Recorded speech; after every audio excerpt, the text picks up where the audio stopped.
Kaixo, bigarren mailako ekuazioak nola ebazten diren ikusiko dugu. Hortarako jakin behar dugu bigarren mailako ekuazioak zeintzuk diran. Isa batek duenean berretzaile bezala bi. Orduan, hori du isa berbi, hau bigarren mailako ekuazio bat da. Eta nola askatzen dira, nola ebazten dira, lehenengo izendatzaileak kendu, gero parentesiak, eta gero isak alde batea eman berrian eta zenbaki askiak eskubitara egiten duguna da denak ezkerretara eraman. Eta hor, antzekoakin batuta kendu eta egiten dugu, eta hau betetuko litzaiguke. Beti hartatzen da, guk jarri bat dugu ordenatuta, handinetik txikienera, bigarren maila, lehenengo maila eta zenbaki askea. Orduan, hauek ordenatuta ditugunean, hurrengo pausoa izango litzake, albandi badabentzat simplifikatzea. Zer bestela, zenbakiak oso handiak atatzen zaizkigu. Zatitu daitezketenak zenbaki berdinarekin, 4, 12, 8, bai, 4kin. Orduan, nik hartuko dut, eta denak 4kin zatituko ditut. 4 zati 4, bat, eta bat ez da jartzen. -12 zati 4, -3. Eta 8 zati 4, 2. Eta 0 zati 4, 0. Simplifikatu dut, orduan, egingo duguna izango da. Bigarren mailako monomioa, lehenengo mailako monomioa, eta gai askea. Eta deituko diogu honi A, honi B, eta honi C. Orduan, bigarren mailako monomio honen zenbakia koefizientea zein da hemen ez du ezer jartzen, orduan da bat. B da erdikoa. Lehenengo mailakoaren koefizientea ze zenbakira -3. Eta gai askea plus bi. 3 hauek ditugu, orduan formula bat jakin behar dugu. Eta formula hau da. Isa izango da, berdin, zatiki bat jartzen dugu, hemen minus, gehi ken, erro, ken.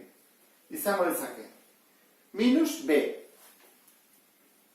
Gehi ken, B berbi, ken, lau bider A, bider C, zati, bi bider A. Hala, guk ikasi behar dugun formula, buruz. Egiten duguna izango da, izkiaren ordez jarri bere zenbaki konkretuak kasu honetan. Eta hasiko ginak, Isa berdin, kontuatu zaitezte hemen, isak jaz ditugula jartzen. Bakarrik jartzen dugu zenbakiak. Isa hemen dago, isolatuta dago. Hemen isarik ez dago, Berdin, jartzen dut. Honek esan nahi du, beren aurkakoa, minus B. Horan, -3-ren aurkakoa zein da? +3. Horra jarriko dugu, plus. Aurkakoa jarri behar delako. Gero, gehi ken. Zesan nahi dute honek, bi soluzio izango ditugula, ze bigarren mailako ekuazioak bi soluzio ditu askotan. Horra jarriko dugu, gehi ken, jartzen dut erro, B berbi. Horan, B bider bere burua. -3 bider -3. Bederatzi. Gogoratu zaitezte, hemen lehenengo bete atako da plus. Zerbait bider bere burua, beti da plus. Ken. Lau bider A, bat. Eta C, bi. Zati, bi bider, bat. Bi bider bat, bi utziko dugu. Orduan, orain egingo duguna izango da, biderket hori. 3 gehi ken, bederatzi. Ken, lau bider bat, bider bi, 8.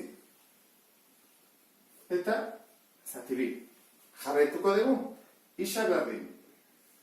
3 gehi ken, bederatzi, ken 8, bat. Ezta? Eta zati bi. Bueno, jakin bat du hemen, baten erroa zein den. Bat bihar bat, bat. Hemen batzutan zehatzea zartatzen. Eta bestazutan, bai, guk prestatuko dugu zehatzea izateko gehienetan.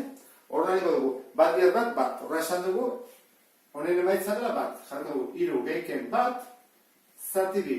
Eta orain, erroketatik atea dugunean, hurrengo pausua da, bi bide. Bada, gehikin egiten duguna, eta besta da, kenekin egiten duguna.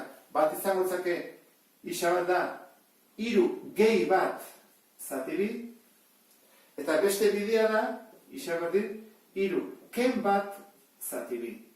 Orduan, hiru gehi bat, lau, zati bi, bi,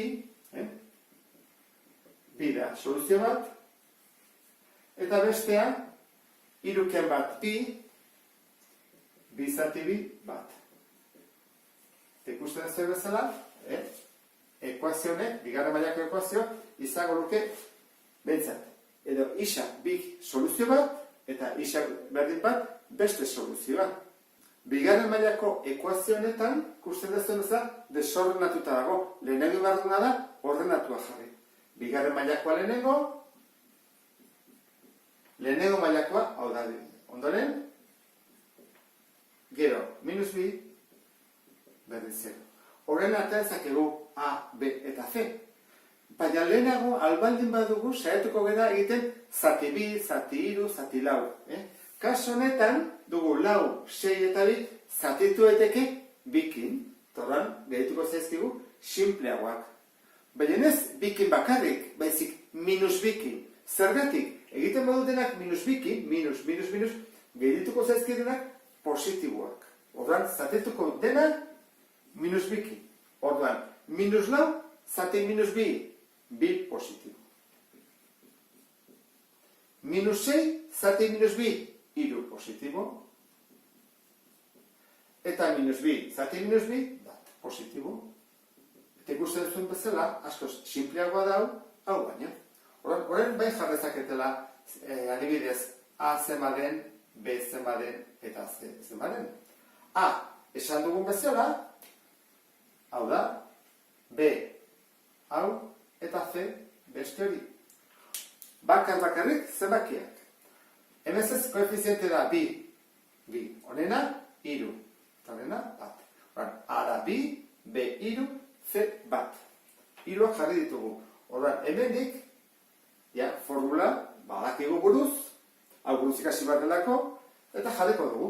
Isa berdin, isa isolatu dago. Hemen ez dago isarik,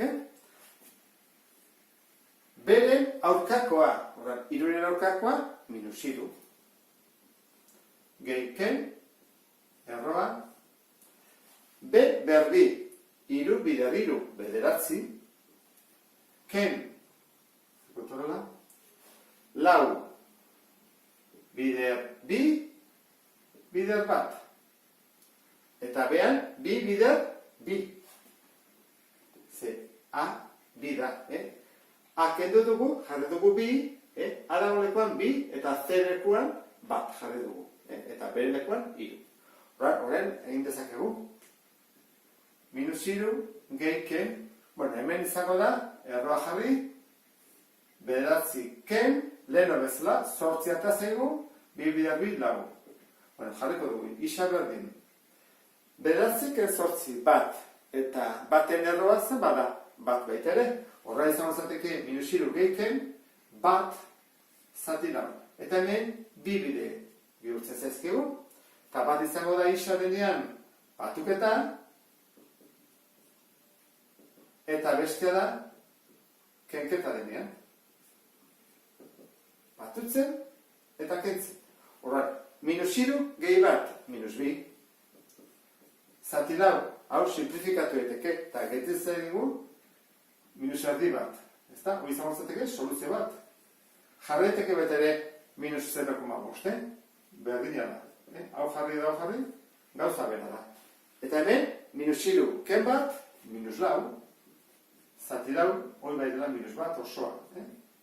Horra, hemen ditugu, bi soluzioa. Honekin sarrean maitu dugu, guaz ikustea kaso partikulareketan nola egiten dira.